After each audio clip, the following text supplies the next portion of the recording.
And that teaches good work ethic. That's how kids learn how to do a good job, to report to work and to do things like that. It's one of those soft skills that, oh, I don't feel well. I just won't go to school today. No, get your butt up. You're going to school. You don't have a fever. You're going. And the same way with work. I don't feel well today. I'm not going to go to work. Yes, you're going to work. Get your butt up. I don't have a fever. I'm going to work. That's just something parents need to teach their children.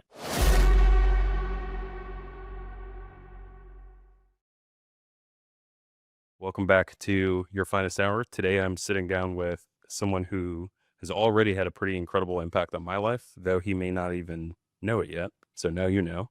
Dr. Williams spent over 30 years in the West Virginia education system, went from having zero plan in a high school library, to shaping thousands of students as a teacher, principal, and later superintendent. But more than that, to me, he's the physical representation of resilience, and he continued to redefine himself in the face of adversity as a young man and throughout his entire life. Introducing to the show today, we have Thomas Williams. And the first question for you is, I know what you're like as an adult now, the second time obviously meeting you in person. What were you like as a child? So I'm thinking like 8 to 14 years old. Well, I was told by my mother that I was extremely bossy as a kid. I always did what I was told. I was a rule follower.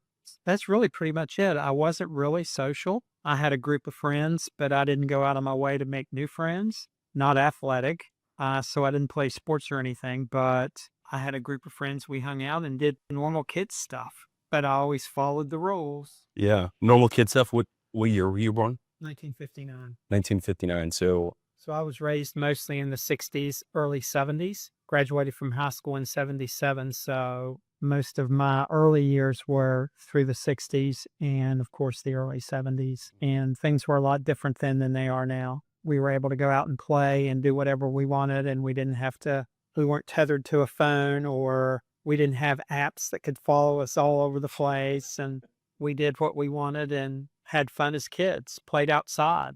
My mother locked the door and said, "Don't come back." So, that's funny. What was your mom like? divorced, not a high school diploma, in the 60s, which was very difficult because women didn't get divorced back then. But she got her GED and went to work for a law firm. We lived with her parents from the time I was 4 until I was in the 6th grade. I visited my father's parents every weekend. They lived 2 miles away. They're probably the ones, my father's parents, who had the biggest influence on my life. What was that? I guess since my dad was non-existent, they sort of took his place and took me to church and took me to the beach and did things with me and made me feel like I was loved. I knew that I was, and provided me with that early, this is how you should act. Mm-hmm. What would the neighbors think? You want people to say nice things about your matter, so make sure you do what's right. Those kind of things. That's funny. When you were growing up, from my understanding of the 70s, the 60s and 70s, while growing up in the 2000s, like as you were explaining, we have technology, like everyone's got their phones and all other stuff. What was that era of music like? Obviously, the Beatles were in the 60s. Yeah. We had disco starting in 74-ish. So 9th grade, 10th grade year, disco started. We had the Supremes in the 70s. Then we had the 4 Beatles broke up, and they all 4 were successful on their own in the 70s. Elvis was big in the 60s and 70s. I remember I stood in line for hours at the Civic Center in Charleston to get tickets for my mother and aunt to go see Elvis in person when he came to Charleston. That's cool. Yeah. So I was one of those who was there at 4 or 5 in the morning and stayed until I got them tickets. But that was the music. The music was clean. You didn't have all this trash that you have now with the foul language. And there was one song, Leroy Brown, bad Leroy Brown, baddest man in the hole. And back then they would bleep out damn town and just put in the baddest man in the hole, and then they just sort of skipped damn and you went right to town. Now the word damn would be absolutely part of a normal conversation. Radio would think nothing of it. Yeah, but music's off the rails nowadays. It's filthy. Plus you could understand the words in. We had American Bandstand, which was on every Saturday at 1 o'clock. You watched American Bandstand, and Dick Clark introduced new songs and had groups, the Jackson Five and all kinds of different groups on. You had Casey Kasem, American Top 40, started in 73, 74, something like that. And every week, 3 hours, you would hear the top 40 songs in the country. And that's sort of the music we listened to and what we did. And it was just, I don't want to say ideal. Our TV shows, the parents were respected, the fathers were respected. Now on TV shows, the fathers are always laughed and mocked and made fun of. The parents are, and usually it's always the father. Shows like Andy Griffith always taught a lesson. Now I think the lesson is parents are dummies and you don't have to listen to them, but that wasn't the case back then. Do you feel like that's a different track than, because generally speaking, you hear the 70s and 80s were like the rebellious age, at least as far as music goes. And so I'm curious on. I don't know that it was rebellious. I think the rebellious part in the 60s, especially towards 68, 69, we lost President Kennedy in 63, and then we had the Vietnam War. So the 60s were extremely turbulent. You got into the early 70s and we had Watergate, which is in comparison now of some of the things that have been going on was very mild, but for the first time ever, a president resigned. Yeah. It was very turbulent, but it was also very small town America. Yeah. It's just a different time. Yeah. Do you feel like the news, because obviously news disseminated very differently than how it does now. Do you feel like seeing that as a young man shape you? The 24-hour news cycle is they create news now, because when I was younger, the TVs went off the air at 11:30 at night. There was nothing. But now we have 24-hour news. Back then you had Walter Cronkite, who at one point was the most trusted man in America with CBS Evening News. If he said it, it was true. And now it's all biased. A good bit of it appears to be biased. And it's for political agenda. And it's just different because we have to have 24-hour cycle plus social media. Everything just goes and goes and goes. So it sounds like you have a lot of opinions on just. I have lots of. This is perfect. This is Give perfect. you an opinion about just about anything. Yeah. So I guess in that context, because Jamie and I have joked about like the iPad kids and like stuff like that. As a parent and someone who has mentored potentially thousands of people over the course of your career, how do you think we can best teach autonomy in people in this day and age? Well, I think technology can be used for the good. It's not bad. You don't put your kids on an iPad and let the iPad be a babysitter. And I think you can see that in my grandkids. When they do get to use it, they're mesmerized. You can't get their attention away. So I know they don't use it all the time because they're just absolutely glued to it. But they need to be taught how to think and question for themselves rather than it's on the internet, it's true. They need to be taught to question and think for themselves. How do you teach that in adults to be able to teach that to their kids? Because I feel like that gap, and to be honest, I don't even know if it's adults not wanting to believe what they see on the TV. I think so many people associate their identity to political parties or just like easy little frames that they get their information from that one frame. And it's difficult to reach outside of that frame. Well, tonight, for example, watching TV, I won't mention the network, but it came across the screen and it said, Teachers Union teaching children to hate Trump. No, they're not. That's a lie. But that was the banner on the bottom of the screen. And as a parent, I think they need to discuss that. Do you think that's true? What do you do in school? I think by doing things like that, by questioning when they come to you and say, well, so-and-so said this, or well, why do you think that's true? Let's talk about that. Then that starts a conversation in their mind, at least, with how things can go. Did your parents teach you that? No, we just knew to think for ourselves. I mean, It was a different world. We couldn't Google something. We had to actually look it up. We couldn't say who played Sheldon in The Big Bang Theory and Google it and it was Jim Parsons. We actually had to wait till the show credits ran. Yeah. We didn't have instant information. Yeah. So I've been on a recent, I guess you could call it a journey. So when I was coming through school, I did not have a great foundational knowledge.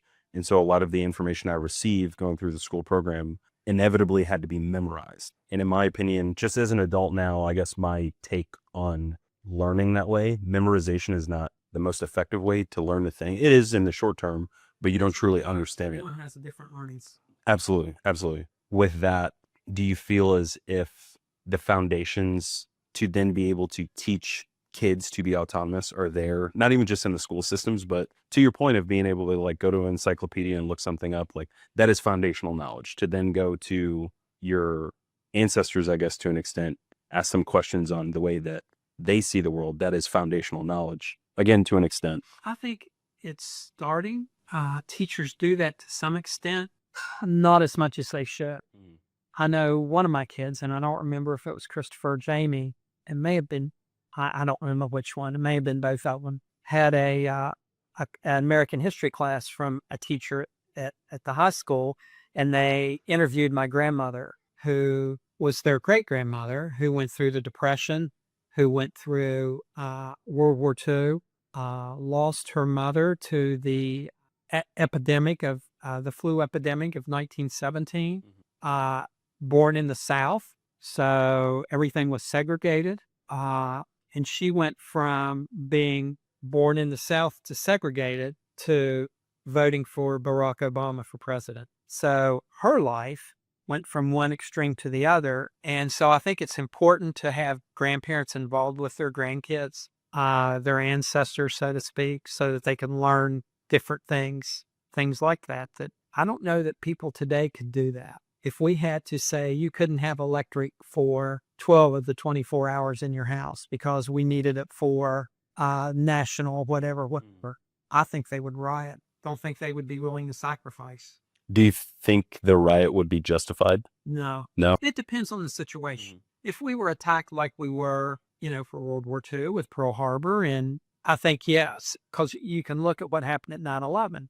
The country came together for a brief period of time. So I think if we were attacked or something like that happened, I'm hoping the country would do that. I don't know that they were. Within the context of 10 years of my service, I've seen a natural decline in distrust, I guess you could call it, from the general public of the government that is now, I mean, Gen Pop joining the military, like eventually that mindset is going to then seep into the force. And so sometimes you get a little bit of dissent in the force when a thing happens globally. We respond to it as the US government, and we're not really bought into whatever the thing is, but we all understand you just go and execute on the order, ask questions afterwards, right? And so I understand where you're coming from as far as like, if 12 of my hours of internet or whatever just disappeared and it was going to something that I believed in, I can get on board with that. But I also understand that I would do it anyway, just because that's what my mindset is.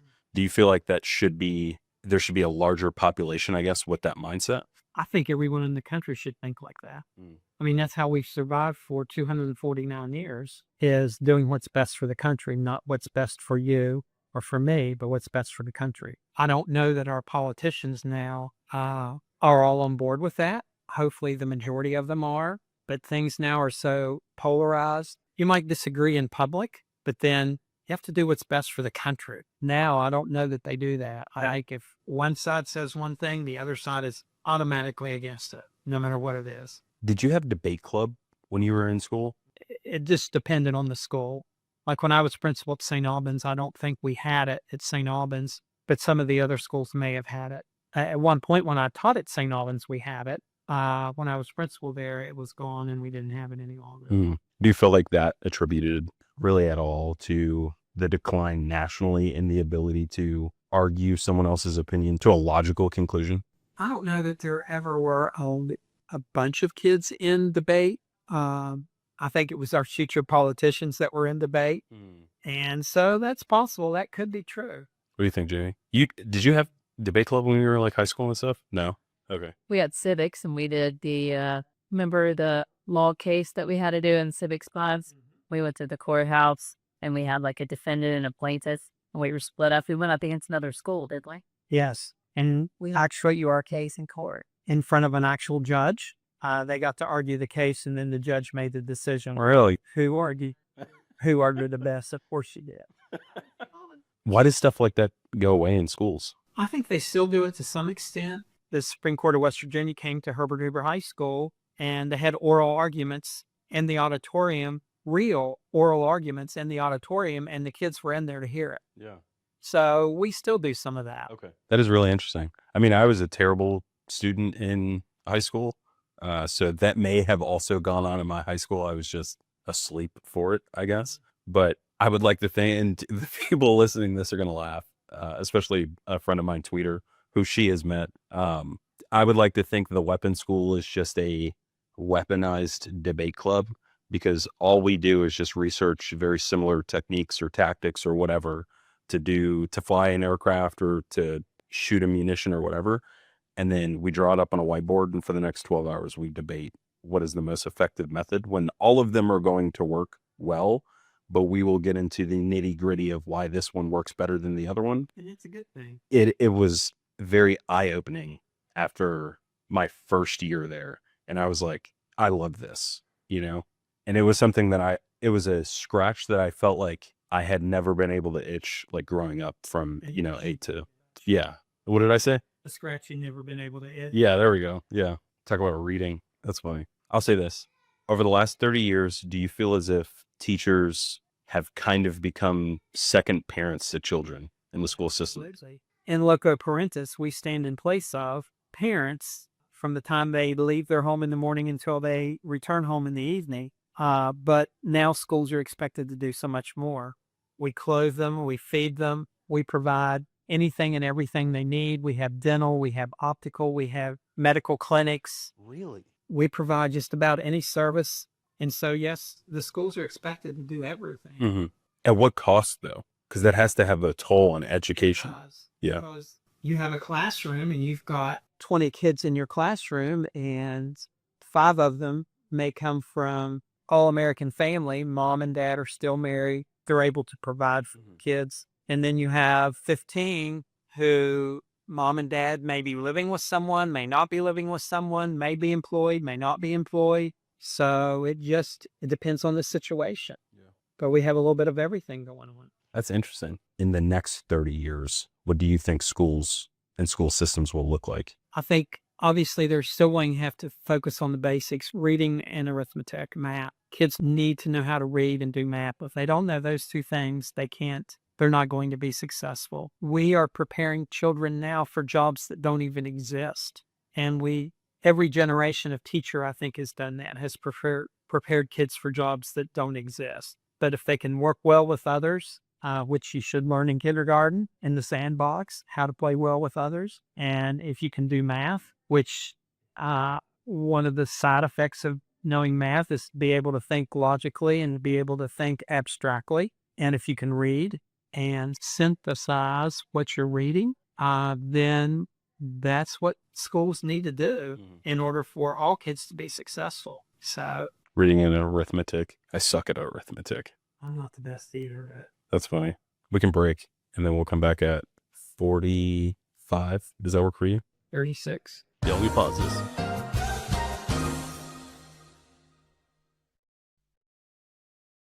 Hey, friends.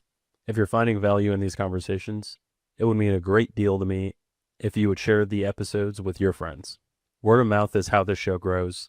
It's how we reach more people with stories like these, and it's how we build this community of people preparing for their finest hour. Every share and every additional listener allows me to put more resources back into making this show even better for you. If you would do that for me, I promise to work intently to ensure this becomes a show you genuinely look forward to, rather than just another podcast in your feed. If you need something to share, you can head to yfhpodcast.com. Again, that's yfhpodcast.com. There it should have everything you need. Thank you, and let's get back to the show. And we're back. I'm trying to find, what is it called? Intellectual property for the podcast, like different sayings that people typically would hear on like talk shows and all other stuff. So it's been a running joke that I've just used and we're live and we're back, like that kind of stuff. And that's the way it is. Yeah. It's a Cronkite. One of my really good friends, Bolati, he gets a shout out pretty much every episode because he religiously watches the show or listens to the show or whatever. So I try to leave little tidbits in there for him. Okay, so there was a quote that you put in here that says, "Looking back, I realized that my entire future was determined by that one conversation." This is a conversation in the library. Please elaborate. Senior year of high school, my friend, best friend, and I were sitting in the library with another student, and she said, "What are you two doing after graduation?" No idea. I don't think we're going to college. You two need to go to college. I'm going to WVU. You need to go to WVU. And for whatever reason, I had never been to WVU. My grandparents used to listen to the football and basketball games on the radio. But so for whatever reason, that lit a spark, and I was determined that's what I was going to do. And my family didn't have the money to pay for it. And I had to find the money myself, which was fine. And I was able to get enough for freshman year. And I worked 2 jobs in the summer. From 10 to 4, I worked as a playground director. From 5 to 10, I worked as a carry-out in grocery store. As a playground director? What is that? We had playgrounds in our city, and we had directors in the summer that would lead activities and do things like that in the summer. Yeah. But they had playgrounds when I was little, and usually they were at schools that had playgrounds, and the city would put a person there, and we would lead activities for kids and have games and do things like that. So I did that. And then I was carry out. I bagged groceries and carried them out to people's cars from 5 to 10. And then I worked Saturdays and Sundays at the grocery store also. So I did that. And I had a job when I was in college. I had work study and worked at college. But so I got through freshman year, and pretty much that's what I did every summer. Grandparents would give me $100 at Christmas, which back then could buy books. My tuition my freshman year was $212.50 for full time, and my room and board was $788.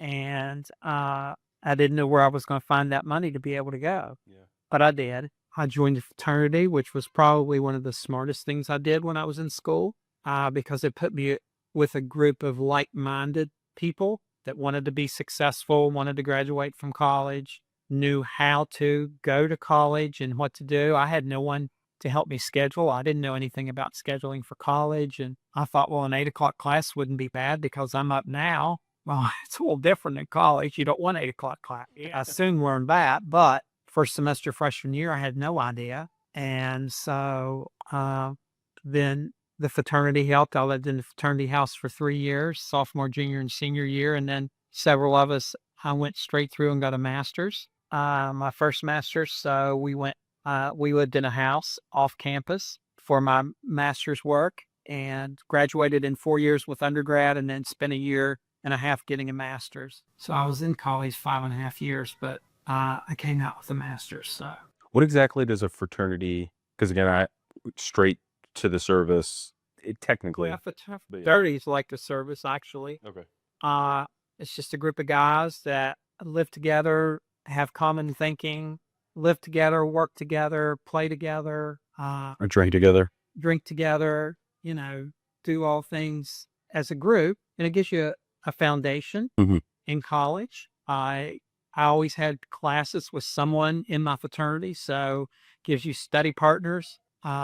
It was just, we had formals, formal dinners, formal meetings, formal dances. So I had to learn the proper way to, eat, because I wasn't taught that at home. Yeah. And you're saying like with the 2 forks on the left or on the right, no? Right, and you do the D and the B under the table, so your drinks are on the right, your drink glass is on the right, and your butter plate is on the left, and just little things like that you learned. Everyone from my hometown, it's pretty much the same. We didn't have Italians and Polish kids and of that descent. And at WVU in the fraternity, we did. And so I would go home with them on the weekends and get to see how other cultures did things. What was that like? Because I feel like it was interesting. Yeah. Italian weddings and Polish weddings were unlike anything I'd ever been to, which was a lot of fun. It wasn't cake and punch in the church basement, which is what I was used to. but that's not how they do things. It's like 3-day affair. The Polish weddings were like a 3-day affair. The Italian weddings, everyone made the Italian wedding cookies, and you had all of that, and the bride danced for money, and it was just it was so much different than what I was used to. So really expanded my universe, for lack of a better term. Yeah, absolutely. How important do you think that fraternity was to the success? Do you feel like you could have? I don't know that I would have stayed in college without it, You don't think so? because all of my friends from my dorm, we all pledged the same fraternity. There were a group of 4 of us that were extremely close, and then 3 or 4 others that we were close with, but not like the 4 of us. And we all pledged, and the rest is history. Yeah. I still keep in touch with them. You said something in the last part about having different views and different opinions. We're on a group chat thing together on my phone, and there are 2 of us that think one way, and the other 4, 5, 6 think the other way.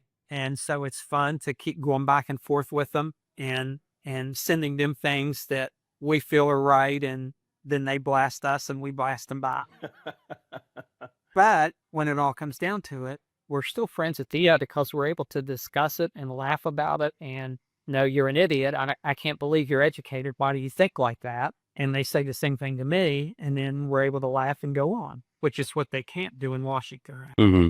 So, but that one conversation changed my whole life, because then I became a teacher, and one of my students introduced me to his sister, who I married. We had 2 kids. We have 3 grandkids now. Hopefully we'll have others. And so that one time sitting at at a table in South Charleston High School library, having a conversation, changed my whole life, or routed my whole life in one direction. I don't know what it would have been like otherwise. Do you?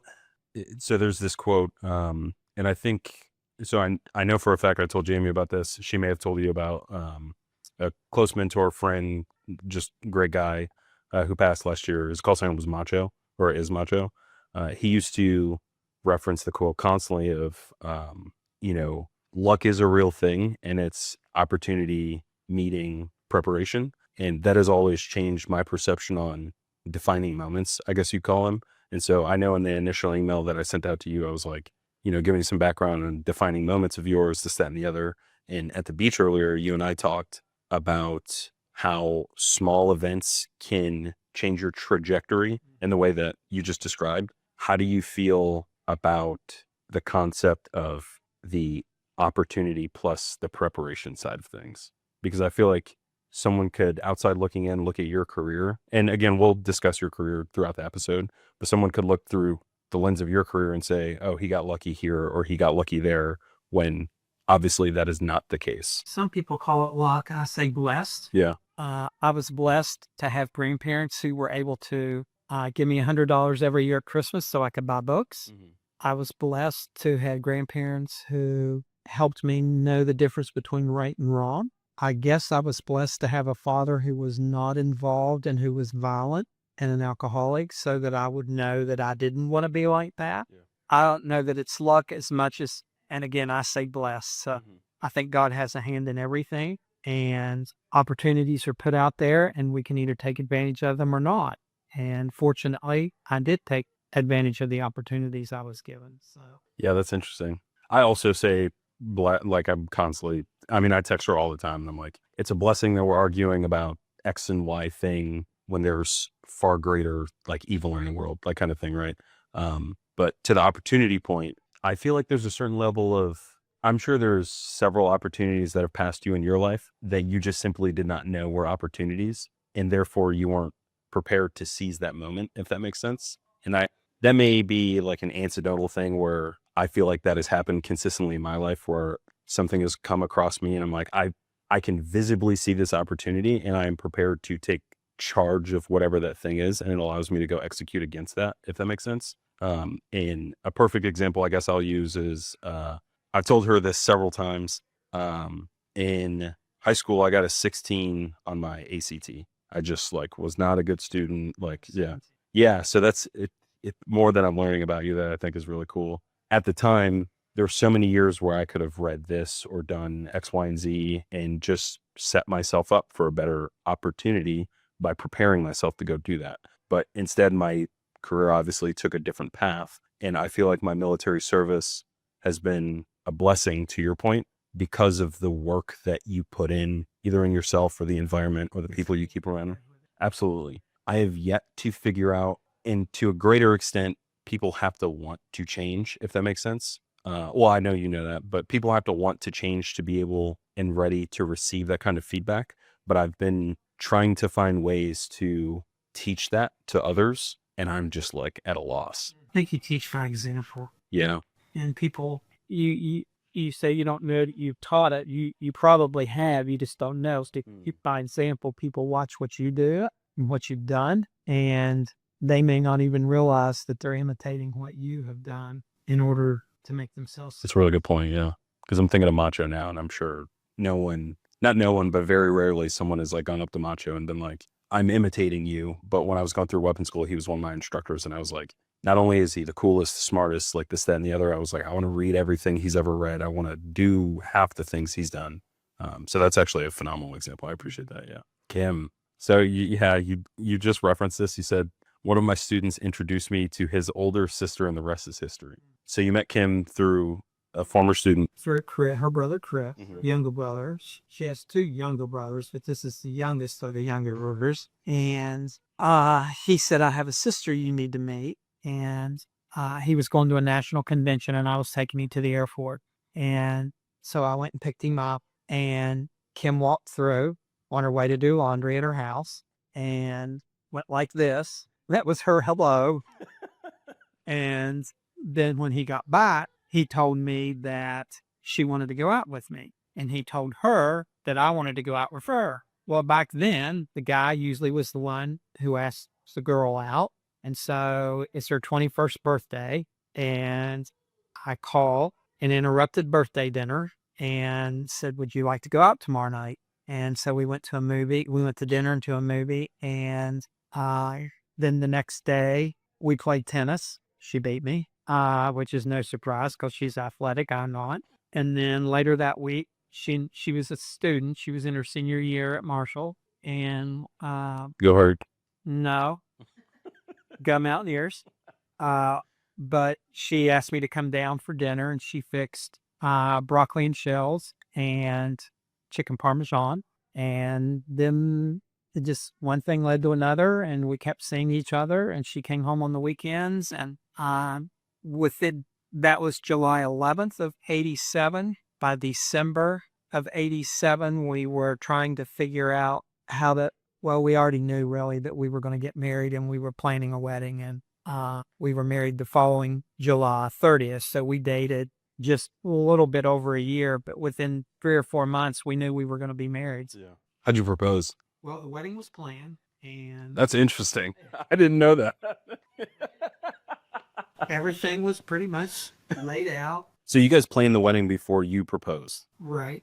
And we're Catholic, and in the church you have to go to something called engaged encounter, and before you can get married. And so I talked to her dad. He was manager of Kmart, and I went to Kmart and talked to him. And he said, she's so worried she's not going to have a ring at engaged encounter. And I said, well, I was going to propose right before we left to go to engaged encounter. And so I did. Back then it was just the couple. It was no big deal. It's not like Instagram ready, all that crap that you have to do now. And so I got down on my knee in our office at my house and asked her if she would marry me. And she said yes. Yeah. Did you say anything like... We were on our way to get in the car. I had her ring on my desk and asked her to get something off my desk. She never did see the ring. She kept looking over it. And I said, no, it's over there. It's right there by that. And finally she saw it, and then I proposed. And then we had to go to her house so she could show her mother and father the ring before we then went to engaged encounter, which was a weekend retreat that the church has. That's incredible. That's not like him to miss a ring. I feel like that would have been pretty obvious to her. No? She She doesn't always pay the most attention. Yeah, got it.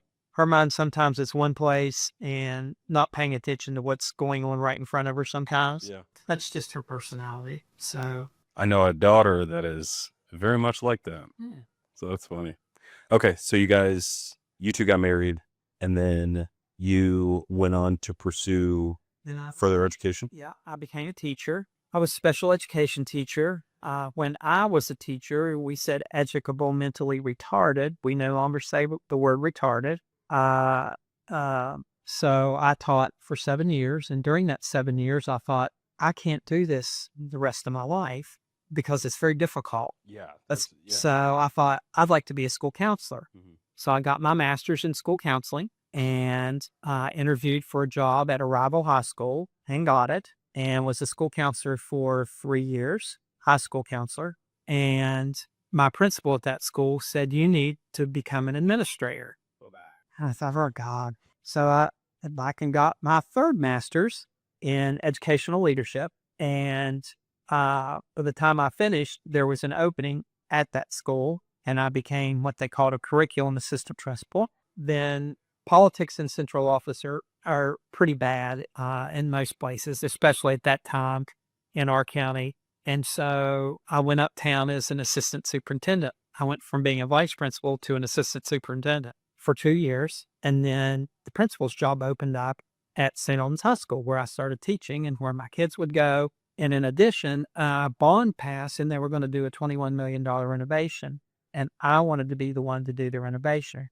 Plus, I had never been a high school principal. So I applied, got the job, took the school through a $21 million renovation, stayed for 10 years, had both my kids. They were given options to go to another school, and they didn't want to.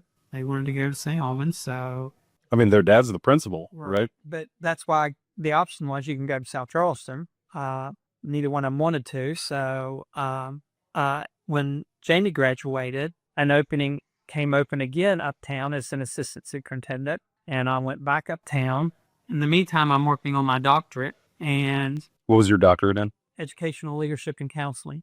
I went back uptown to work on my doctorate and was working on it and finished it. My goal was to finish it before I was 40, and I did. Then the deputy position opened up, which is number 2 in the county, and I had it for 6 or 7 years. And then superintendent, who had been there 22 years, left, and I was selected as superintendent. So my last 5 years of my 40 years with Pinal County School was as superintendent. So Wow. I mean, yeah, go ahead. because I had that conversation in the library my senior year that said, you need to go to college, and this is where you need to go. So I went, met the right group of people, joined the right fraternity, had the right experiences, et cetera, et cetera, et cetera.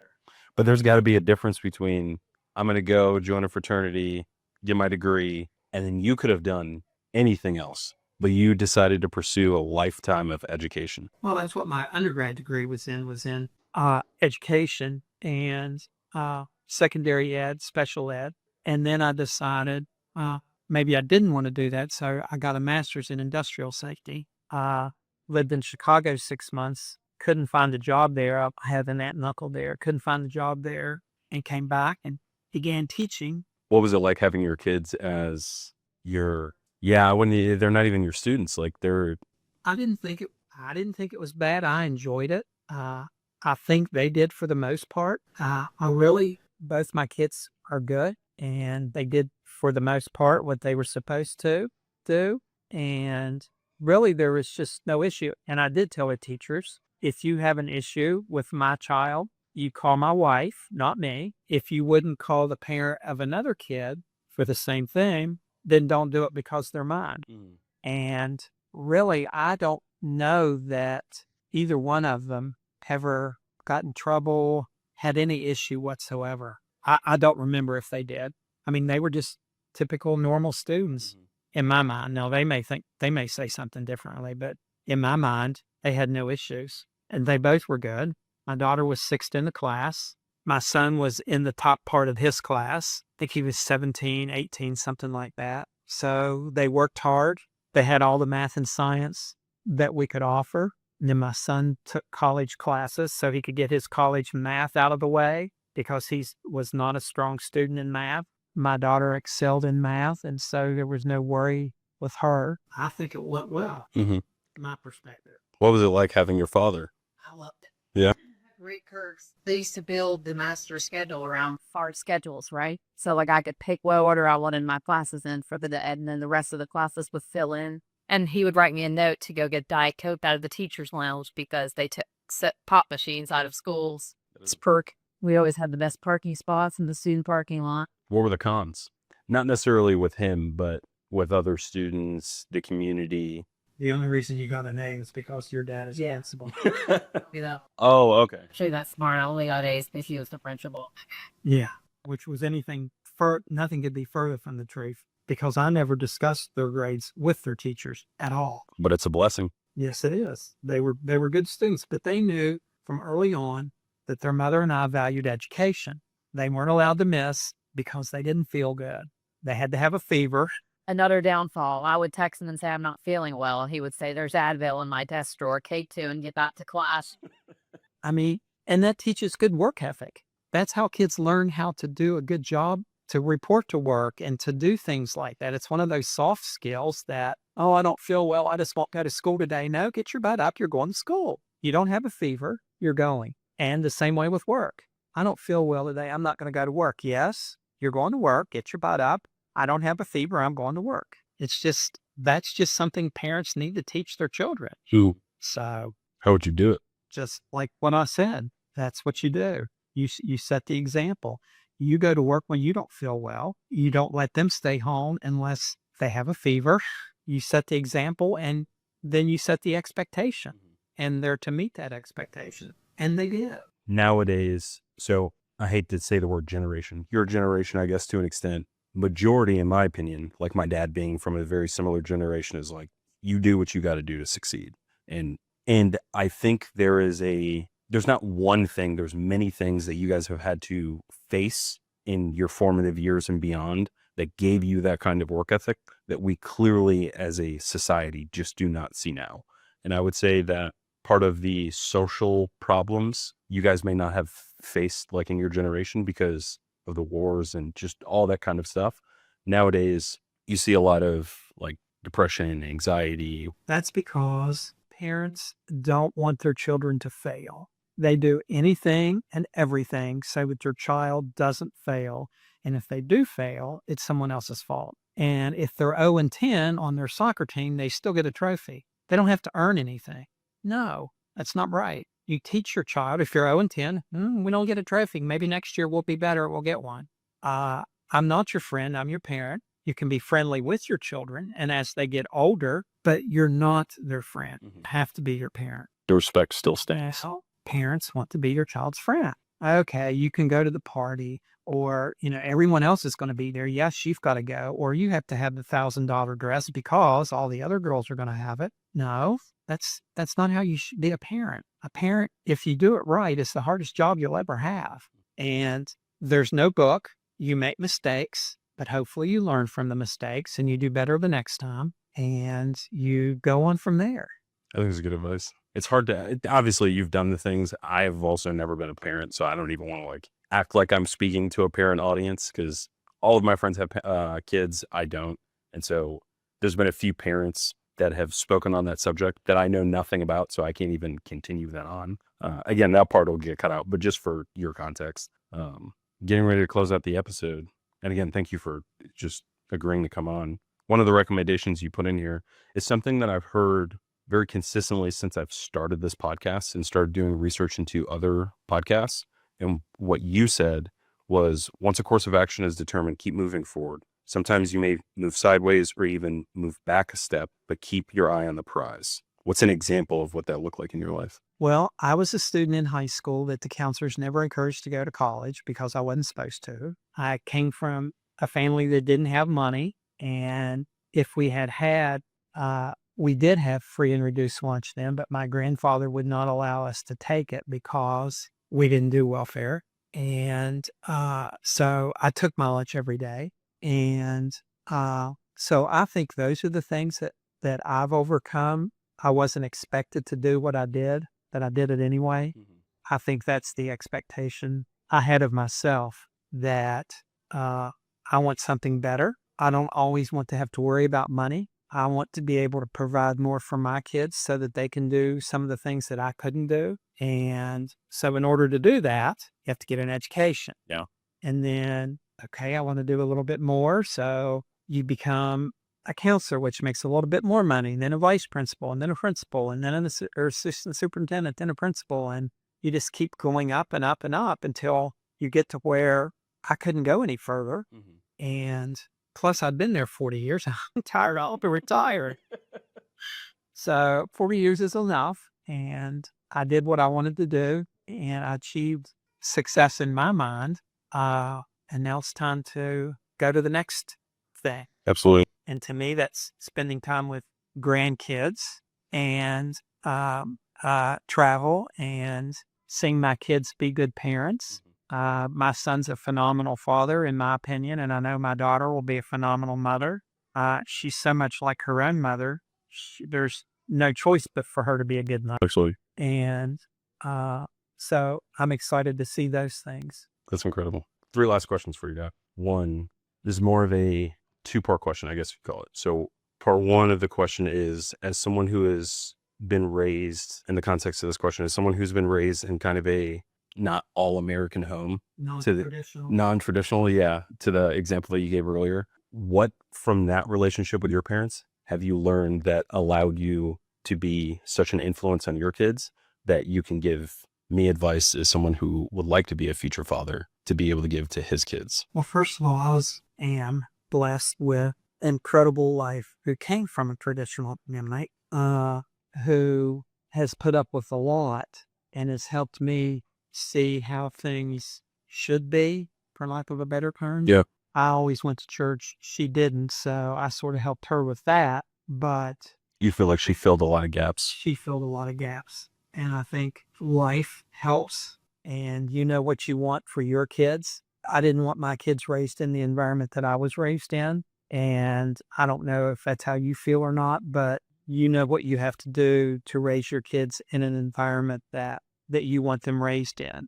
And I think studies have said that fathers who take their children, who go to church with their children, the kids are more likely to go to church when they get older than if just the mother takes them. So I think it's imperative, in my opinion, that fathers and mothers both take their kids to church. And it's not, oh, wake up on a Sunday, well, what are we going to do today? Well, we don't have anything, let's go to church. No, it is something that we do every Sunday. This is what we do on Sundays. We go to church, and then we may go to brunch. We may go to brunch and then go to church. It just depends. I think kids need to be raised in, I would like them raised in a Catholic church, but if that's not possible, then just raised in a Christian church so that they learn the foundations of how to be a good person. Absolutely. So those are my thoughts. Absolutely.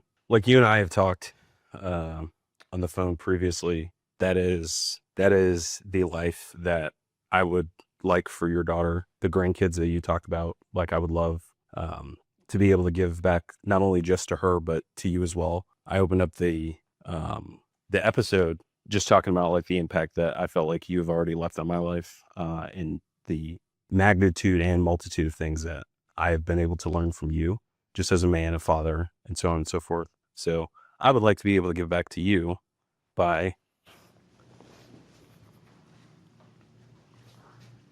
Hi, Jamie. Will you marry me? Of course. That was the fastest yes in history.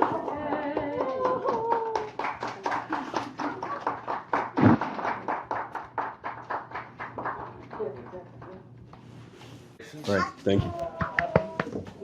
Let me take this. Oh, let me turn this camera off.